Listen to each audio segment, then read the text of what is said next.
In my book, I use the word victim a lot. People hate the word victim, but basically the simple definition is it's allowing the outside world to dictate your thinking, dictate your results. Yeah. Yeah. And this whole outside in approach to life, this hopium way of doing things, and it's freaking exhausting, Adam, to spend all your time manipulating the outside world while you fiercely insist on remaining the same. And it's like rearranging the furniture on the deck of the Titanic. Yeah. Like, doesn't matter. That damn boat's going down. And so, that's what I had to change. And the whole outside in, it just didn't work. The change had to come from me.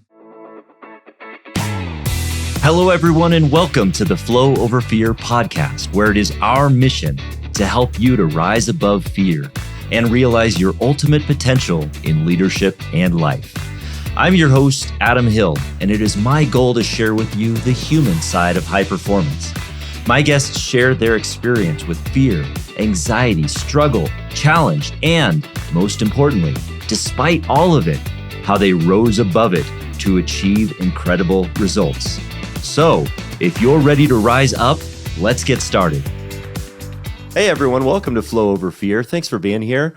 I am really excited to share some time with my guest today because if you find yourself in the grips of fear around finances or change or generally just life circumstances that affect us, then this episode is for you.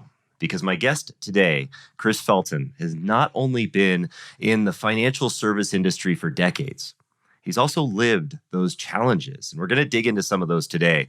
Because at one time, Chris found himself hundreds of thousands of dollars in debt, on the brink of divorce, facing impossible challenges, at which point he made a decision. He never wanted to be in that position again.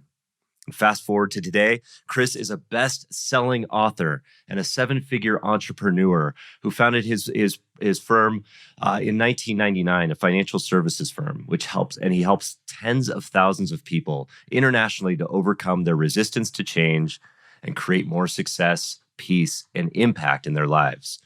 And sharing from his own experiences, he helps people to overcome their own challenges.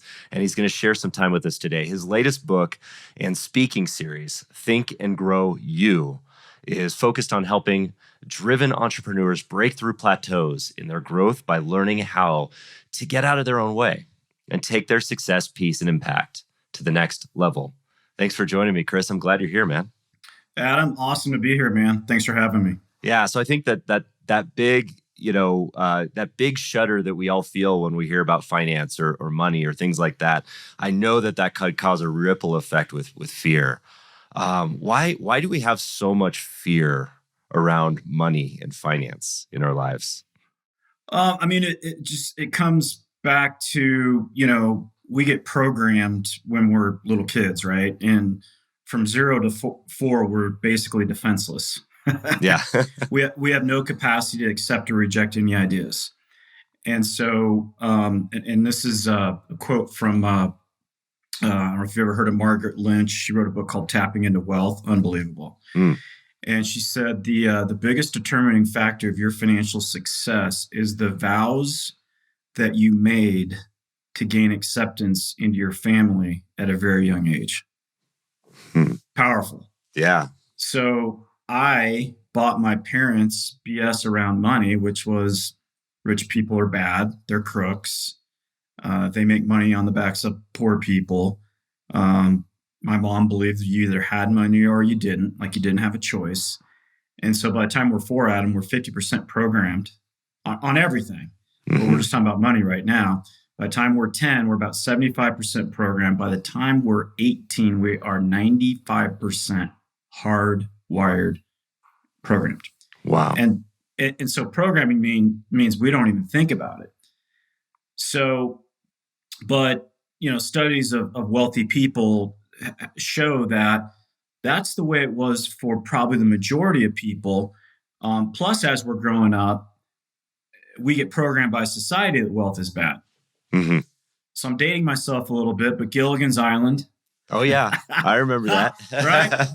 Thurston Howell and his wife were like these I mean, they were like epitome rich people. Like they Yeah. were totally aloof. They were like, they didn't even think anything happened. Right. And they're just off being wealthy and being stuck up and all that. In the movie Spider-Man, the Green Goblin is a billionaire. Oh yeah. And then, the movie, The Titanic, like wealthy people are up, they're all dressed up. They hate each other. Hmm. And then all the broke people are down below partying on tables. So anyway, we get messages that it's not okay. Yeah. And we are afraid we're going to turn into those people on the Titanic. And so, but what studies show is at some point, the wealthy, and I mean wealth in all areas of their life, but we're talking finances, they question that. And they question the validity of it. And I'm 51 now, but it was 37 when I finally woke up to the fact that I'm a CPA, I'm a financial advisor, and I am a broke dude. Why? Hmm. Because I never checked it, brother. I started checking it at 37. Yeah. Well, that doing the math there, and I'm not a math whiz, so I may be wrong, but that sounds like right around the financial crisis that happened, Amen, like brother. 2008. Yeah. Amen. So can you kind of walk us through that? Because I'd love to. I think a lot of people will be able to relate to this story, being in debt, being challenged, and I think it's an important one to walk through because you had that crucible there. Yeah. I mean, so I left my corporate CPA gig in 2000. I started my financial services and entrepreneur business. I was kind of doing it part time there, and then and once again, I have bad money beliefs, but I got a great work ethic, and I really wanted to be successful. And then my marriage to my first wife it failed for lots of reasons. And I disclose all those reasons in the book. Yeah. And this guy was the reason, but, and then my kids they were small and they moved and they ended up in Atlanta, Georgia. I'm in Colorado. And then my second and last wife, Marlo, steps into kind of a crap show. She didn't know it because I could talk about success.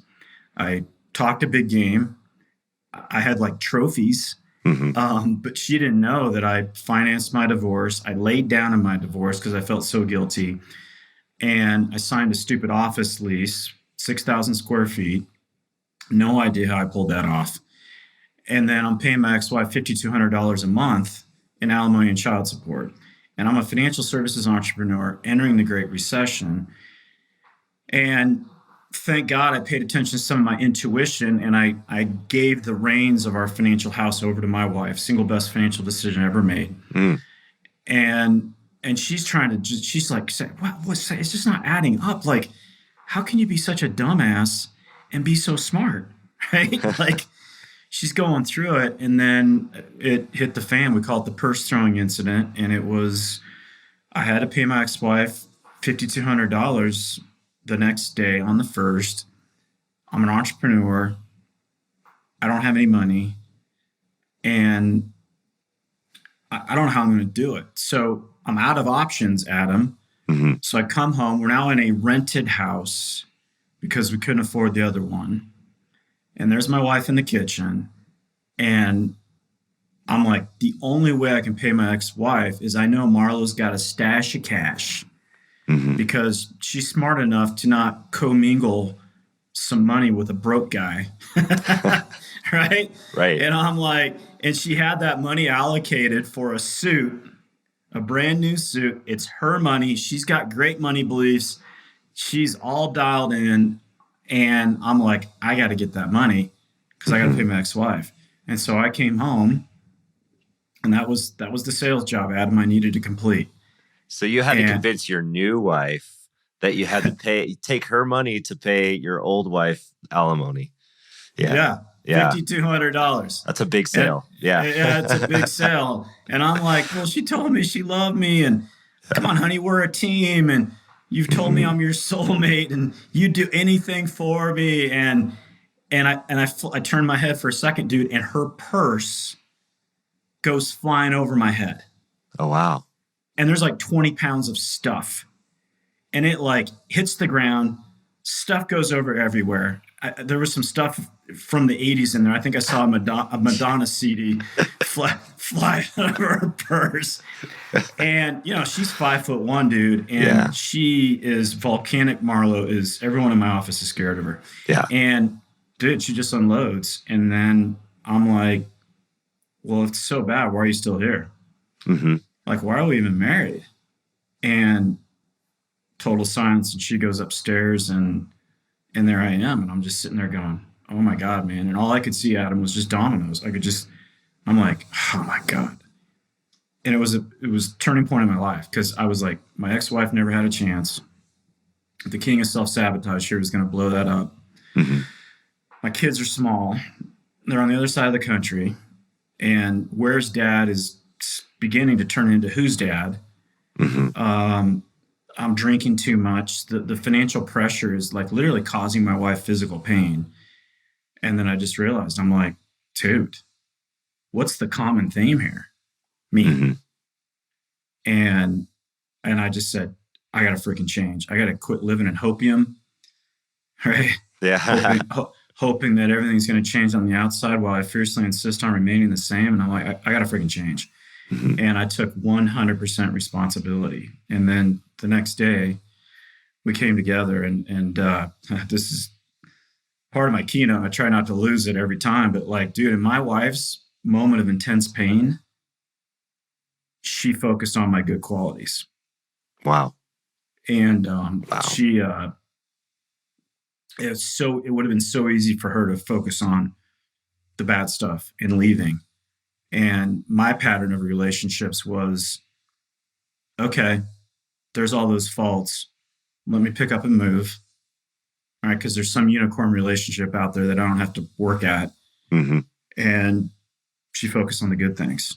And we got back together the next day and she's like, we're staying married. We're not declaring bankruptcy. We're not getting jobs. We're going to figure this out. And she's like, I'm going to get on planes, trains, and automobiles. Because one of the great things we had is we had access to wealthy mentors. She's like, I'm going to interview them. I'm going to figure out what they do. I'm going to figure out how they think, which our first book, Couples Money, came from that. And then she was like, what are you going to do, dumbass? And I'm like, I'm going to figure out how this mentality keeps creating broke. And I just said, I'm all in. And I'm not interested in changing. I'm committed to changing. Mm. And an Olympic athlete's committed to success. Everyone else is interested. And when you're just interested, Adam, you'll hit a brick wall and you'll stop. You'll use your past. You'll use your excuses and your BS to stop. And I'm going to figure it out. I'm like, I'm all in. I'm all in, honey. And so I'm an early riser. It was 4. I'm not saying people need to do this, but I was up at 4:30, 5 a.m. I was visualizing, journaling, pulling out every belief, every story, shifting it, meditating, praying. If you would have told me to stand on my head for an hour, I would have done it. And as Mel Robbins says, it didn't happen overnight, but eventually happened over time. And then we had a jaw-dropping transformation, but it wasn't just financially. Mm-hmm. My life changed spiritually. I'm 51. I got better energy at 51 than I did at 41, probably even 31. Just everything transformed, dude. And it was unbelievable. That's incredible. There's a lot to unpack there. And I think one of the first things is that, you'd mentioned not interested and committed. I mean, I wholeheartedly, I can't say how much I agree with that and the power of mentors and all that, because really that interested part, most of us are just interested in coming from the sobriety background of, quitting alcohol. That is like, you get in those bad moments. And similarly speaking, from a finance perspective, when the heat is on, it's like, oh man, I got to do something to change this. But the second it changes and it gets comfortable again, if you're just interested, that's where it stops. But you have to keep going, even when it gets hard, so that's super important. And the power of mentors. I love that, your wife was so committed to this first and she kind of drove that change, and you started to take unlimited responsibility for that. What did that look like as far as taking 100% responsibility? It was no longer, playing the blame game. And in my book, I use the word victim a lot. Mm-hmm. People hate the word victim, but basically the simple definition is it's allowing the outside world to dictate your thinking, dictate your results. Yeah. And this whole outside in approach to life, this hopium way of doing things. And it's freaking exhausting, Adam, to, spend all your time manipulating the outside world while you seriously, fiercely insist on remaining the same. Mm-hmm. And, it's like rearranging the furniture on the deck of the Titanic. Yeah. Like, doesn't matter. That damn boat's going down. And so, that's what I had to change. And the whole outside in, it just didn't work. The change had to come from me. And my coach I worked with for 4.5 years, every time I kind of fight back against him or my ego, or I had this need to be right, he would just say, hey, based on results, how's your way working? Yeah. Hated that. Right? Based on results, how's your way working? Because based on results, how's victim working for you, bud? Yeah. And he would always connect the prices I was paying. He's like, so you keep doing what you're doing, but you're staring at alimony payment number 2. Your kids aren't going to know you, and you're just going to be a drunk probably. Yeah. So if that's what you want, keep doing it your way. And he would always snap me out of my egoic need to be right and self-righteous. And, I just had this need to, I got it. I got to handle. Dudes are like that, right? I got it. Yeah. I got it. No, you don't, dumbass. Right. You don't have it. Look at your results. I hated that. My agents I coach, I'm like, based on results, how's it working, man? Right. Like, right. Shut up. Yeah, I'm just a mirror, bro. I'm just a mirror. Like, absolutely. And you got to look for that in a coach, by the way. If you're looking for a coach that's going to be, that's just going to be reinforcing everything and making you feel good, you got the wrong coach. You got to find someone who's willing to challenge you like that, because that's where change is going to happen. And I can't agree with you more with regard to the victim mentality. Yeah, it's, there's things that are going to happen to us that are going to victimize us, but it is our choice to stay there. And you made that choice to switch. And I love that you tied victim mentality, that hopium, too. I like that. I like that. That comparison. So what were some of the first steps you took? Because I know a lot of people that may be feeling like, well, yeah, I'm financially, I'm feeling the same way. I'm in debt. I'm looking, month to month now. What are the first steps I take to break out of that? What were some of the first steps you took? Yeah, I mean, I think, and these are just different chapters in the book, and my book is packed full of, exercises. It's not just me lecturing. Here's some stuff that you can do. Mm-hmm. But the first thing is, my coach framed this for me. He said, Chris, you no longer have a problem, you have a project. Mm-hmm. And that was transformative, man, because when we view things as problems stay in our lives for years. And problems, we kind of bring victim to the party. Yeah. Problems, we feel like we're powerless. We can't do anything about it. And victim's always about giving your power to outside of yourself. But projects, man, it's different. Like projects, like we will more often than not see it through completion. We'll bring a different energy to the party when we face roadblocks. Like, my book was 15-month process, Adam. Like, that was a freaking project. Yeah. But I had so much enthusiasm and juice for it, and I learned so much, but I knew I was going to see it through. And so that's the first thing. And that kind of, also gave me grace, right? I think, I talk about not beating ourselves up, and I was spending a lot of time beating myself up, and I had to forgive myself. And there's a whole chapter on forgiveness, but I had to forgive myself. But the project versus problem was really big. Yeah. And then the first thing he did, Adam, was he said, okay, get a journal, get a green money journal, still have it, and write the word money at the top of the page, and then write down everything you make up about that word. Mm-hmm. And I listed in the book. And it was, like I said, rich people they're horrible. They make money in the backs of poor people. All this stuff, dude. I had like 20, money won't make you happy. Can't take it with you. Either or. You can have money or a great family. You can't have both. And it was obvious. I'm like, I met the enemy finally. Mm-hmm. And it is I. And so but the cool part is, I'm like, that's my story. Now I can start telling a different story. So I rewrote a different story, affirmed a different story, lots of different things that I did. But the first part was I had to start installing different beliefs, and then Marlo and I got together, and whether you're single or married, we set a unifying couples goal. Yeah. Okay. And it was the first time we ever did it, and we were, once again, $250,000 in debt. And I'm like, honey, what would make you feel good? And she's like, 100,000 in the bank saved. And after I gulped and stared up at Mount Everest, I was like, crap. And then we spent an hour on why that was important. Mm-hmm. Like, why? She's like, because I hate the stress. She's like, you need to see your kids. We need to quit fighting. And then we just focused on base camp 1. I was like, all right, let's get the first 10 grand saved, because we can do that versus trying to scale the whole mountain. So I give you a lot there, but we just took some small steps and small steps and small steps and small steps and small steps. And then we created momentum. And then, the snowball was pushed down the hill, and pretty miraculous things came from that. Yeah. So chunking it down into smaller steps. So putting Mount Everest into different base camps. I like that analogy. Yeah, huge for sure. Yeah. And so you were, so as you were kind of taking these steps towards that first 10,000, I mean, you had debt to pay off. Did you was that part of the plan as well? Or great question. Yeah.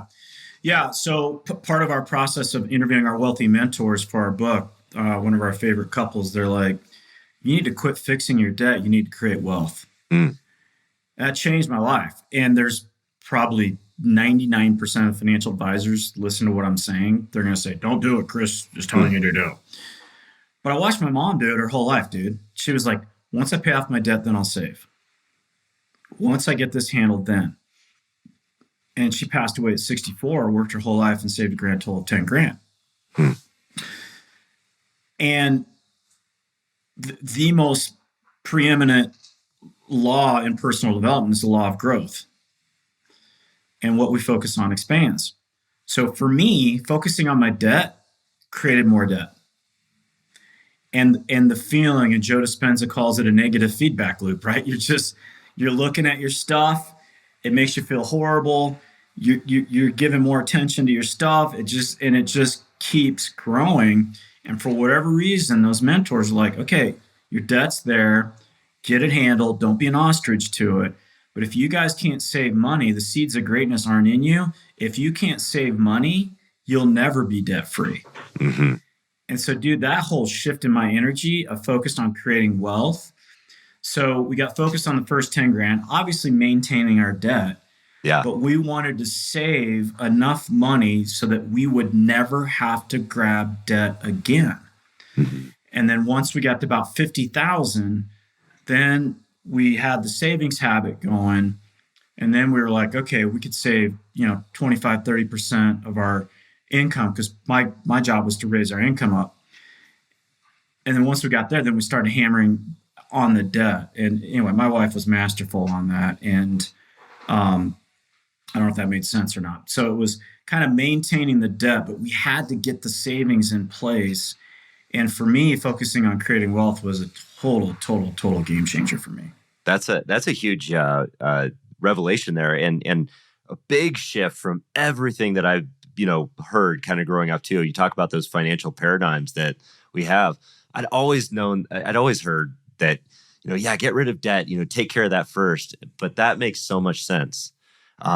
Literally, I mean, if you're a punster, I mean, yeah, it makes sense. But but yeah, I mean, it's it's really shifting your mindset more towards creating wealth, and now you're actually building a nest egg instead of focusing solely on debt and ending up saving nothing but say 10 grand. And so that worked out for you. And over time, you were able to do both then, take care of your debt and build this nest egg of $100,000 that you wanted. Wow. How long did it take you to get to that goal?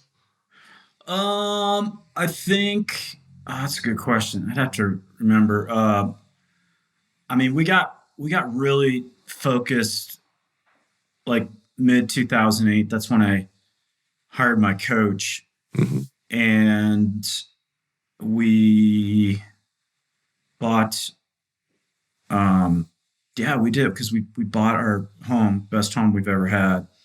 We bought it February 2010. We got after it Nice. for sure, Nice. and then we had the savings after we put the down payment down. Yeah. Okay. So Nice. yeah, yeah. So Nice. we very motivating. That's awesome. Yeah. And yeah, that's a powerful story too, and how you shifted that and what you've done. And so there's an element of like, you had this one moment where you're in the kitchen, you have a purse thrown at you. You're you're feeling completely hopeless. But I just want to pause there and just share with anybody that might be feeling that now, that even in the midst of that hopelessness, there is hope and there is a way out if you can strategize around that. And in this case, it was about finding the right mentors, finding out what they're doing, getting the coaching that was needed, and start focusing on the right changes. Focus on what you need, and that leads you down a path of not just success in your own life, but probably it helped contribute to your business as well, and helped your business thrive at that point. Am I right on that? Yeah. Because we had to, and I think a big component, Adam. I mean, the problem my book solves is stuck, right? And I Right. think one of the ways we get stuck, and we're coming out of crazy 3 years of stuckness, Yeah. and it was horrific. And I'm not making light of pandemic and all that, but what keeps us stuck is what is happening should not be happening. Hmm. Yeah. And I went through that, with the pandemic too. I mean, there was, 3 or 4 days where I'm like, holy crap, and I'm in financial services, and Yeah. we have a lot of clients, and they're kind of their money's down, but I've been through it in 2008. I've been through it. And I'm like, okay, dude, like my coach said, you need to accept it. You need to accept the situation. And he reframed it. He's like, you don't need to love it, but you need to stop hating it. Hmm. And then, once I accepted that, hey, these are scary times, crap is happening, I can't control it, I need to accept it. And then I need to say, what do I want? And what's the next thing I need to do? Well, then we shifted our whole business virtually and had a record 2020 and 2021 and 2022 and have a much better lifestyle. All that stuff came from that. And so what was going on with me was, well, I'm smarter than this. I shouldn't be here. My wife is like, we shouldn't be here. Hmm. How'd we get here? Why are you such a dumbass? I mean, just, and the analogy I give in the book is it's like having a flat tire. I mean, every time we get a flat tire, we're like, why did that happen to me? Yeah. Who didn't fix the pothole? What? And the flat tire's sitting there going, how long is Chris going to go through the mental gymnastics until he finally accepts that there's a flat tire? Hmm. What's the next thing? What do you want? I want to be on the road. What's the next thing you need to do? Grab the jack. And so that was powerful. The next day when Marla and I got together, and she's like, we're staying together. We're going to figure this out. And then she laid out the bloody balance sheet. She laid out, and instead of beating myself up and looking at it and going, well, this is my ex-wife's fault, this is the recession's fault, I just said, got it, Hmm. accepted it. I accepted the flat tire. And then I looked her in the eye and I said, we will never be back here again. I love that. Yeah. There's so much power in bringing yourself back to the present like that. And what I love about that is a lot of times when you're sitting in, I've been there too, where you're sitting in debt and you're looking at this person that you want to be and that you're not there, and you're feeling like a scumbag, and you're feeling so much shame and all of this stuff. You're living in that gap. I mean, that you want to be here, you're not there. But the second, and this is where a rock bottom can be powerful. A lot of times a rock bottom can lead you to the most despairing outcomes if your ego gets in the way. But if that rock bottom leads you to humility and saying, all right, let's get this focused on, you're focusing on that next step. And fear is not living in that next step. Fear is just taking that next step. And that's where courage is. And that's, so the fact that you took that step is powerful. And I love your book. And your book is amazing. And I haven't quite finished it yet, but I part of the reason it's so good is that not just because it shares your story and your experiences, but also because of the way it's laid out. I like it because it seems like it's a bit of a meditation. I mean, you give your 5 pillars, which are which are powerful ways not just to shift your financial mindset, but your total mindset and your total lifestyle. And you focus on one small subject at a time on that, and in such a way that you're really putting down a quote, the resources that you can give, and then action steps and a personal anecdote. So it's like almost like every day you can go through one of these and really finish the book in 50 days and have a plan to change your life. How did you kind of come to that structure, and what was the I guess the impetus to writing the book?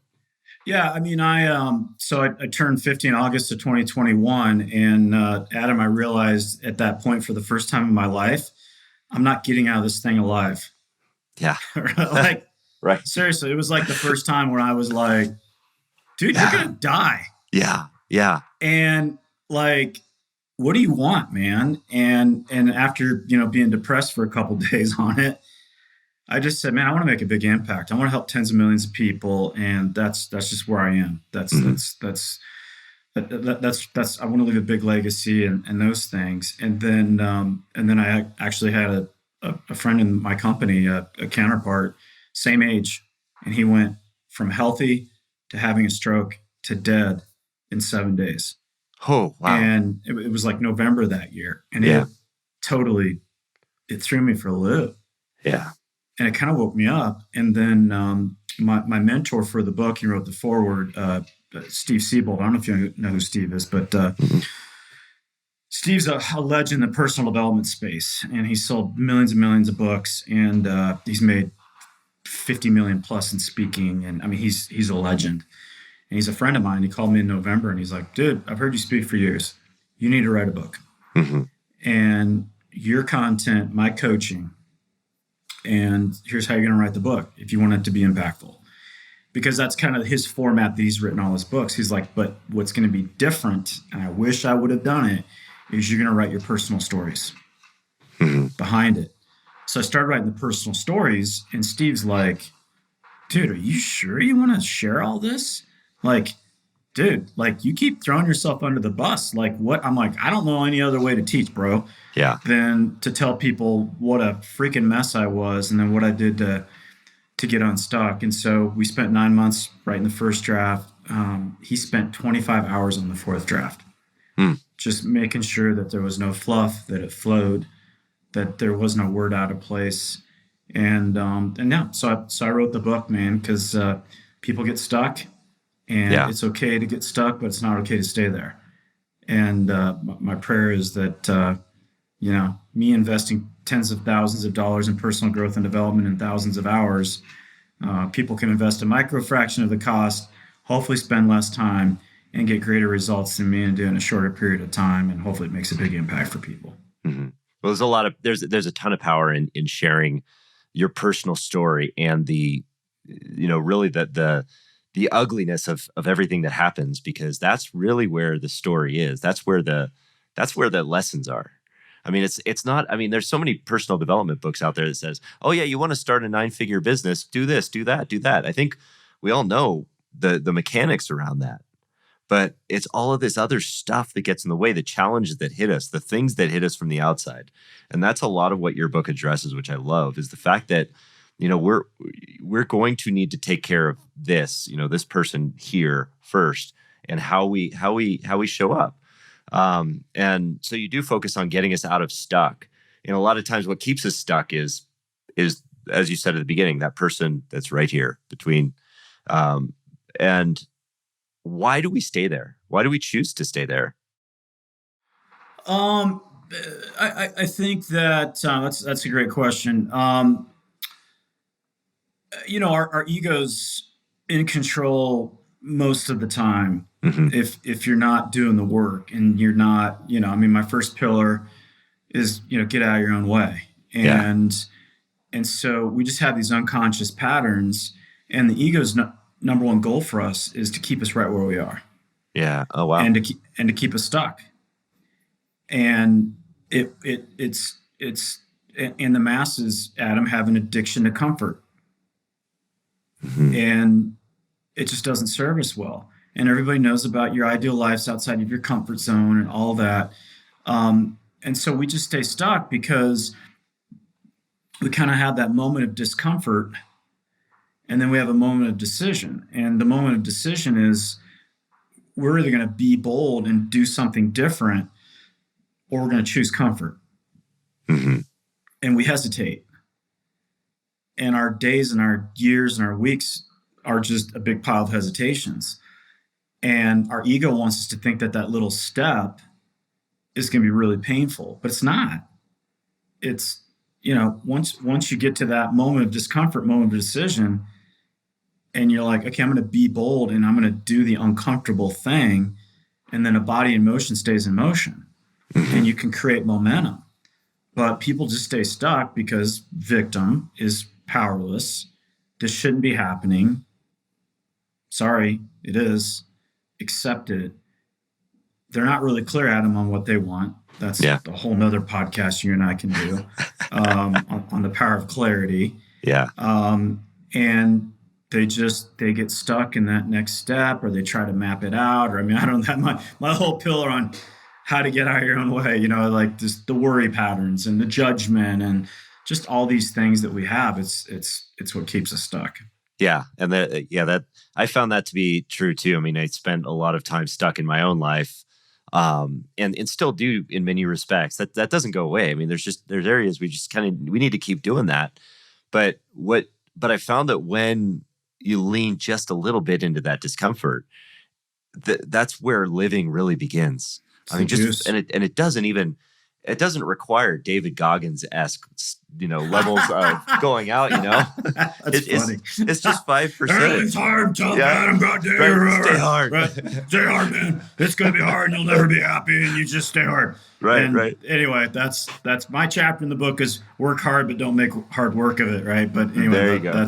Dude, that's funny. I love Goggins, but it's funny. That's funny. You and I see eye to eye on that because I love Goggins too. His story's amazing. But not everybody can go from zero to Navy SEAL.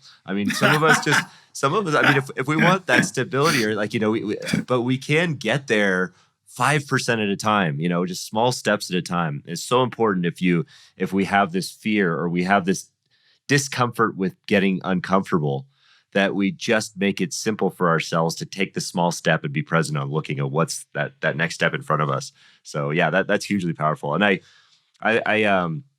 I can definitely resonate with that moment that you had where you decided to that you wanted to share this message with millions of people, because you said you turned 50 and you had that kind of moment where it was just like, and that's the thing about I don't want to say, because you're not getting old, and you have a chapter on this, and I want to this is kind of what I'm getting to, but sure. There was a moment in my life where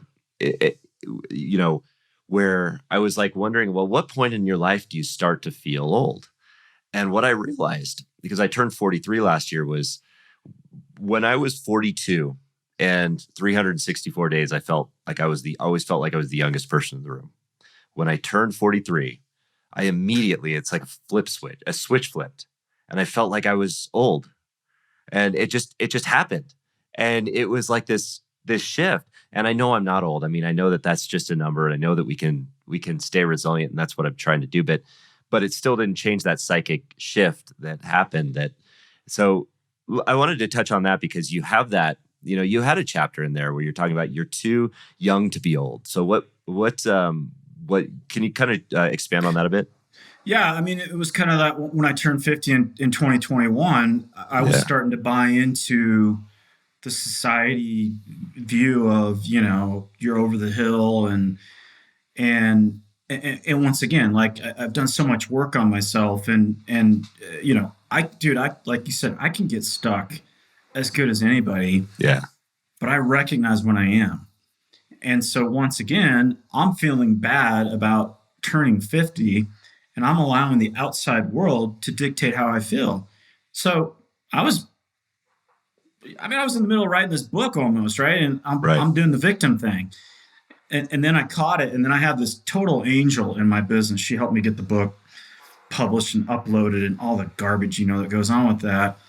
And she sent me this study from the New England Journal of Medicine, and it basically says, "Hey, God's not done with you, and your prime time in your life is between 60 to 70. That's your prime time. Mm-hmm. That's your most productive. 70 to 80 is the next time.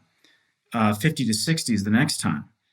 And there's lots of reasons for that. You know who you are. You're comfortable in your own skin. I mean, you don't have distractions of raising a family. I mean, like, and you're as good as you're ever going to be. And so I started reading that, Adam, and I felt energized. And then I started sharing it with my clients, and I could see, I mean, like, dude, all of a sudden their head would come up, and their shoulders would come back. And then one of my really good friends that I went to college with, he's 55. Mm-hmm. He doesn't look 55. He looks like you. You know, he's in good shape. He's healthy. And he's been this very successful businessman. And we're talking, and he's like, "Well, Chris, I don't know. You know, I don't know how much time I got left." And I'm like going, "Dude, you're," I'm like, "Shut the hell up. Just, I'm going to send this over to you."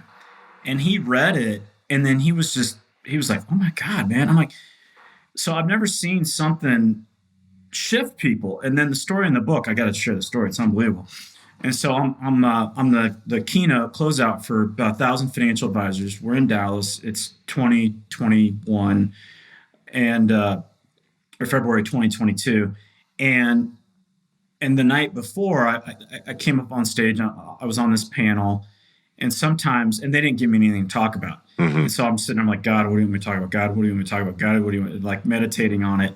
And then I'm like, "Dude, share the study." And 75% of the room, Adam, was over 50. Yeah. And I go to the crowd. I'm like, "Hey, how many of you are over 50? And I hear like 2 people go, "Woo," right? And I'm like, "Oh my God, dude, they're all ashamed." Yeah. I read the study, crowd goes nuts. We have a reception afterwards. Probably 200-300 people came up to me. "Send me that, send me that, send me that, send me that." Then the next day, Sharon Lecter, if you know who Sharon Lecter is, right? Rich Dad author, mm-hmm. total rock star. She might be in her late 70s. She's the keynote for that day. We've never met. She wasn't there the night I talked about it. She brings up a PowerPoint, the exact same study. Wow. The exact same thing. And then she goes, "Hey, everybody, how many of you are over 50? And the whole room stands up and goes nuts. And she's like, "I've never gotten that reaction."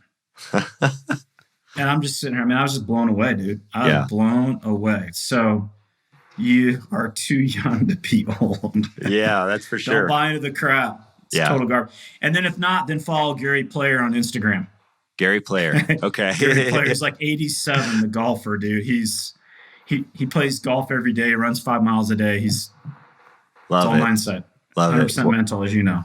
Yeah, and that's one of the things I'm picking up from this interview here too is don't listen to the common themes that come up in your life. Whether you're 4 years old and you continuously hear that money is bad, money is the root of all evil, and all these things, or whether you believe that we're getting that we're too old at 43 or 50 or 70 or anything like that.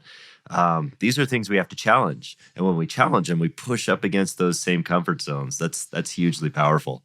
And one of the pieces that I loved, as far as the message that resonated, was that we're a miracle and a mess at the same time, and I feel that like deep. Can you touch on that really quick? Yeah. I reference a coach I've worked with, a real good friend of mine, Jonathan Mansky, and he just hit some of the best content. But I stole that from him.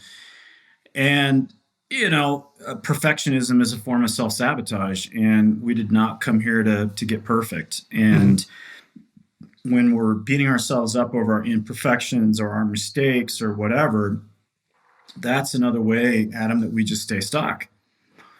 And I'm very clear in the book, and I'm very clear when I speak, like, hey, I am not some guru. I have not figured out the key to life. I haven't arrived. I'm a miracle and a mess, just like everybody else. I got messy parts of me. I got flaws. I got weaknesses. But the more I just embrace and fully love, approve, and accept myself, like the better my life works. Yeah. So it's not that I don't need to get better because I'm, like I said, I'm a miracle in a mess just like everybody else. But what does make me different is just the commitment to getting better and the commitment to growing. Hmm. And you're either growing or dying. Yeah. And so you got to be intentional about your growth or you'll choose comfort. And there's no definition of comfort in nature. Yeah. Trees are either growing or dying. They're not looking for comfort. So just accept yourself, work on yourself, and enjoy the journey because there's no happy ending to an unhappy journey. And Definitely. there you have it. That's a great message to kind of put a bookend on this conversation. And I'd Sure. love to have a second one where we do get into clarity and there's so much more to dig into. But I wanted to ask you because one of those cliches we hear, when we're younger, when we're young, is money does not buy happiness, right? So how does that phrase hit you now? What is that? How do you interpret that phase now? Well, I mean, oxygen doesn't buy you happiness either, It's a good point, right? but you gotta have it. Yeah, I mean, yeah, you just gotta have it. And, I'm a Christian and whatever your beliefs are, like, keep first things first. hmm, And it's not an either or. And so, I've had money and I've been broke, and money's better, and money's neutral, and what you bring to the party is what you bring to the party.